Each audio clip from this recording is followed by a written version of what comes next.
నిద్రపోయే ముందు 11 మాటలు శివనామం చెప్పి పడుకోమని చెప్తారు.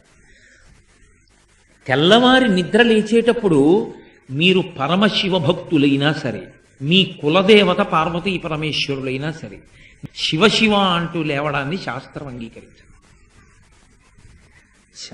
శాస్త్రమే. శివుడు కేశవుడు రెండని నేను అంటలేదు.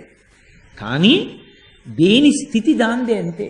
నిద్ర లేచినప్పుడు మొట్టమొదట నోటి వెంట పైకి రావలసినటువంటి మాట ఏదో శాస్త్రమే నిర్ణయం చేసింది. ఇంకా వేరొక మాట ఏదీ నోటి వెంట రాకూడదు. మొట్టమొదట తెలివి రాగానే రావలసిన మాట ఒక్కటే. అది 3 మార్లు పలికి లేవాలి మనసం మించింది.